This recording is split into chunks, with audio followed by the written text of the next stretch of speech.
पहाड़ों के दामन में बसा एक छोटा सा गांव था जिसका नाम नूरपुर था। ये गांव सादगी, मोहब्बत और भाईचारे का मरकज समझा जाता था। गांव के लोग खेती बाड़ी करते, एक दूसरे की मदद करते और शाम के वक्त मस्जिद में जमा होकर कुरान और हदीस पढ़ते थे। इन्हीं लोगों में एक मेहनती और दयानतदार नौजवान अहमद भी रहता था। अहमद के वालिद बहुत पहले इंतकाल कर गए थे और बचपन से ही इसने अपनी वालिदा के साथ मेहनत करना सीख लिया था। इसकी वालिदा अक्सर कहती थी, बेटा, रिज़्क अल्लाह देता है मगर इज्जत ईमानदारी से मिलती है। ये बात अहमद के दिल में नक्श हो चुकी थी। एक दिन गांव में ऐलान हुआ कि करीबी शहर में एक बड़ा बाजार लग रहा है जहां दूर दराज के ताजिर कीमती अशिया बेचने आएंगे। अहमद ने सोचा कि वो भी वहां जाकर कुछ कमाई करेगा।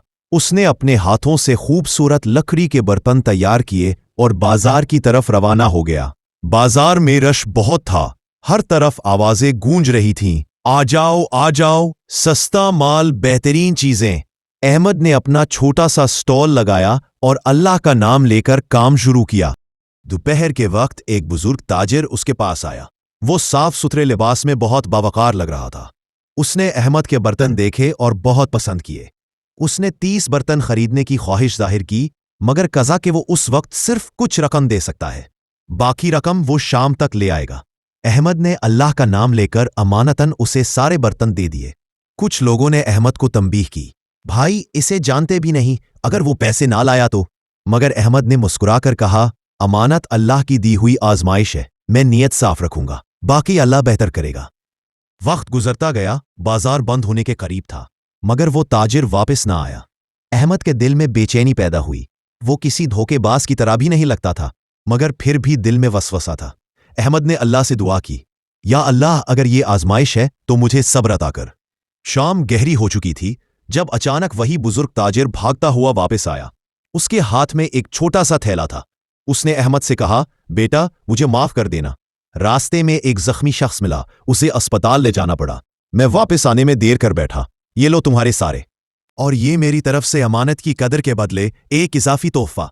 उसने अहमद के हाथ में एक खूबसूरत चांदी का नक्श वाला डब्बा रखा। अहमद ने हैरत और शुक्रगुजारी से पूछा, ये क्या है? ताजिर ने मुस्कुराते हुए जवाब दिया, मेरी जिंदगी भर की कमाई का राज दयानतदारी। तुमने मुझे आज अपनी अमानतदारी से मुतासिर कर लिया। ऐसे लोग नायाब है। ये डब्बा मैंने अपने विरसे के लिए रखा था, मगर मेरा दिल कहता है तुम इसके ज्यादा हकदार हो। अहमद की आंखों में आंसू आ गए। उसने डब्बा खोला तो उसमें एक निहायत खूबसूरत चांदी की तस्बीह और साथ एक छोटी। अहमद ने वो तस्बीह हाथ में ली और अपने दिल में अजीब सा सुकून महसूस किया। गांव वापस आते हुए वो बार बार अपनी वालदा की बात याद कर रहा था, इज्जत ईमानदारी से मिलती है। जब वो घर पहुंचा तो उसने पूरी बात अपनी वालदा को सुनाई। वालदा ने खुश होकर कहा, बेटा, ये अल्लाह का इनाम है। जो अल्लाह पर भरोसा रखता है वो कभी नुकसान में नहीं रहता। अगले दिन गांव के लोग इस वाक़े से बहुत मुतासिर हुए। उन्होंने अहमद को एक मिसाल बना लिया। अब लोग हर मुश्किल मामला इसके सुपुर्द करते, क्योंकि वो जानते थे कि अहमद कभी अमानत में खयानत नहीं करेगा। वक्त के साथ अहमद एक कामयाब ताजिर बन गया, मगर इसकी ईमानदारी कभी ना बदली। वो हमेशा कहता, कमाई से ज्यादा इज्जत बड़ी नेमत है और इज्जत अमानतदारी से मिलती है। यूं अहमद की कहानी गांव वालों के लिए नहीं, बल्कि आने वाली नस्लों के लिए भी एक सबक बन गई।